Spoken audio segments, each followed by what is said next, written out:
Night ferry terminal, upper deck, promise on the boarding pass.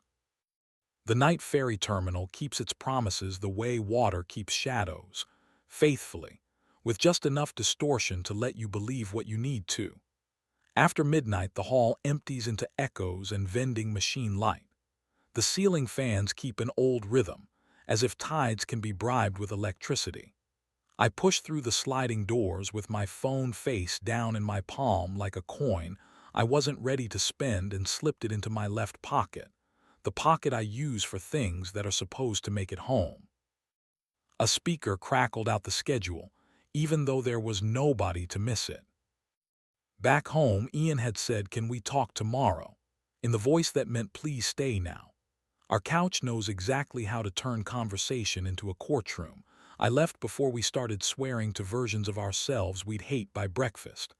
Halfway down the stairs, my screen lit with a message from C. Carter in my contacts, C in the way I label hazards so they look smaller. Pier 2, last crossing. Just talk. Water forgives nobody in daylight, night pretends it will. By day, I fix other people's paragraphs. By night, I try not to turn my own into weapons. Ian and I have a code that works when we remember it. T means come here, you awake. Means I'm scared. Tomorrow means not yet, but don't go far. Carter slipped back into orbit 2 months ago wearing shirts that treated temptation like grammar and a laugh that sounded like a glass agreeing to be set down gently. He didn't ask for anything. That was how I started bringing him everything. A woman at the ticket window looked up from a crossword and held a boarding pass out the way you place a hand between strangers. Last boat, in 20, she said, and then like she'd remembered the city we live in. Open seat policy. Leave space for the weather. There was a cup taped beside her glass full of scrap paper, torn corners with short commandments in block caps. Check pressure before speed. Ask before summarizing ME, warm hands before reason. She slid a pen through the slot as if she'd been waiting for me to need it. 3 words on the back, she said. Why you're here. 3 words is cruel, I said. That's why they work. She returned to her crossword as if mercy didn't require audience. I wrote proud at breakfast. Beneath it, smaller like a fuse I wasn't sure I'd light, touch before arguing. I folded the pass once and tucked it back into my left pocket.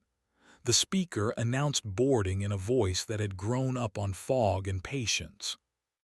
Carter leaned against a pillar near the ramp, collar open, eyes that could pass a heat check in a power outage.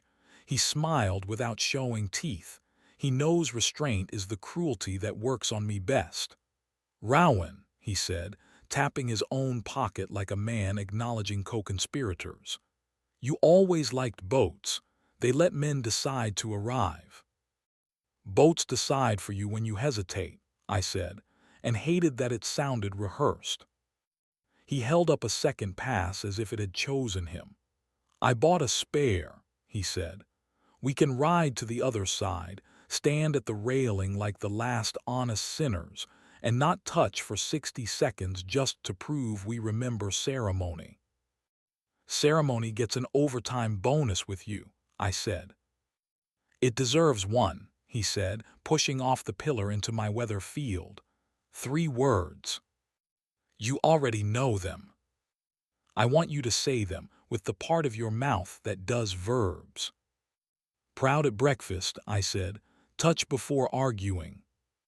He nodded once, careful, like a carpenter accepting a plank that might hold. We could try for both, he said, and then lowered his voice. We could also fail differently. We walked the ramp, and the deck shifted under us as if the river had chosen to include us in its joke. The ferry smelled like diesel and forgiveness.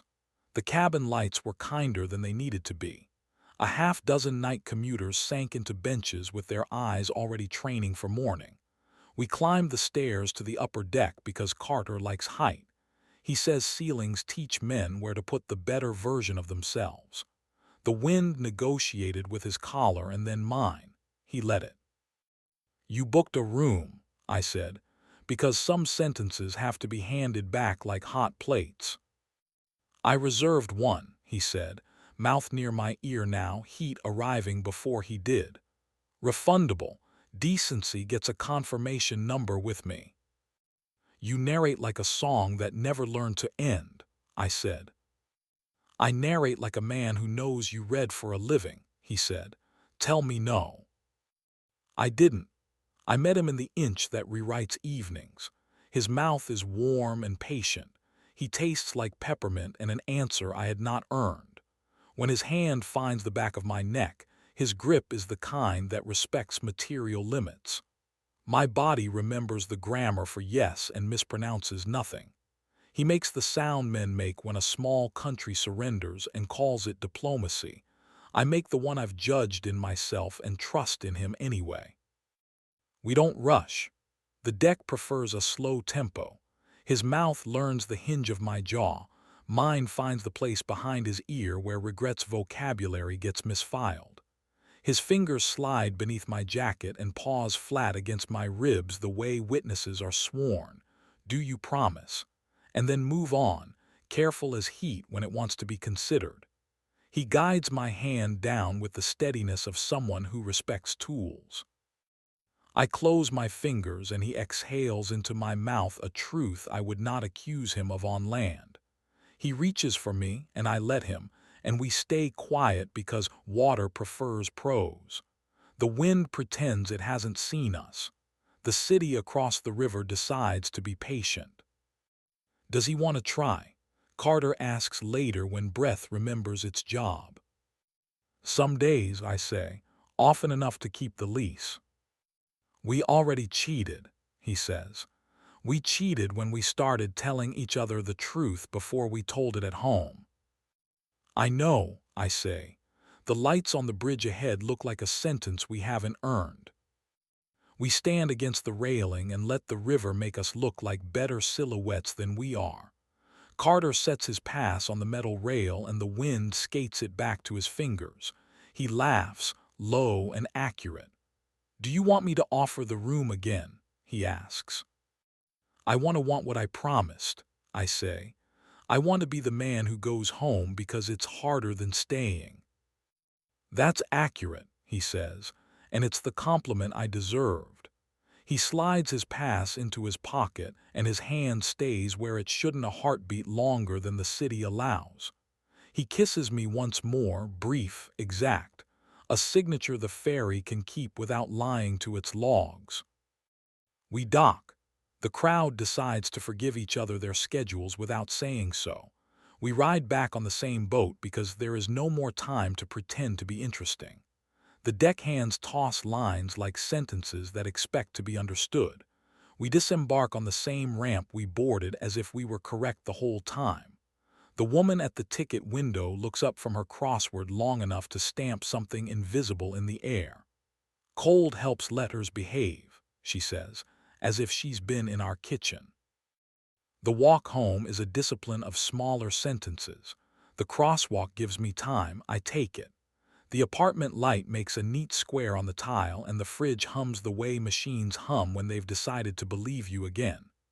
Ian sits on the floor with his back against the door, sleeves pushed to his elbows, one ankle crossed over the other, the posture manuals use when they draw people who are about to fix things.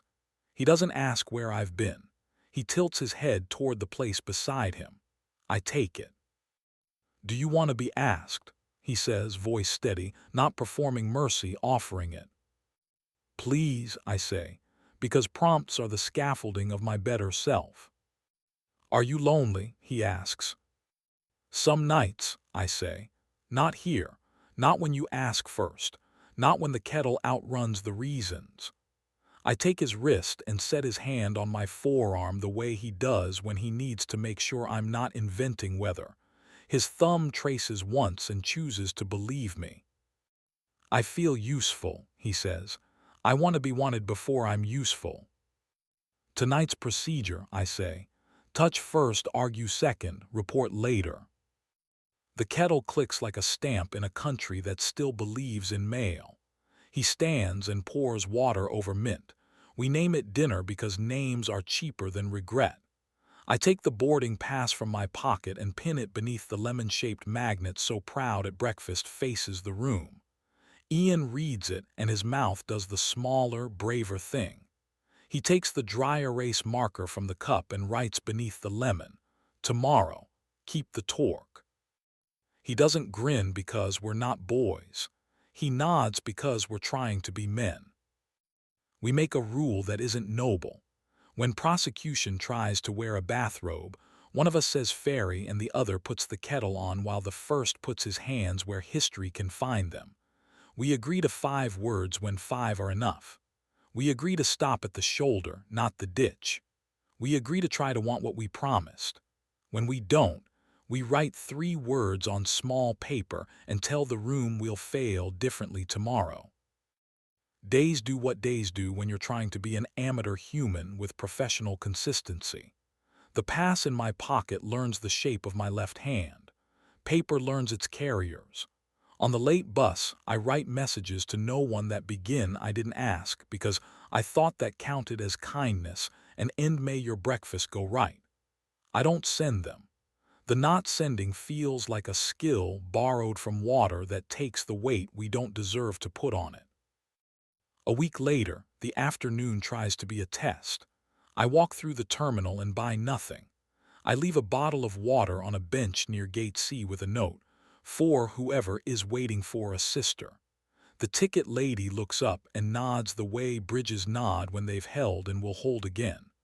On my way out, I slip a blank seat check into my pocket and write "Turn toward your name" across the clean side.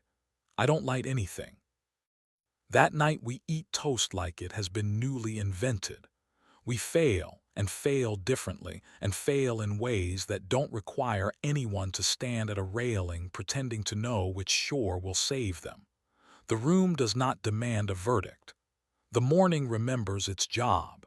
And when we say tomorrow out loud, it means only what we let it mean.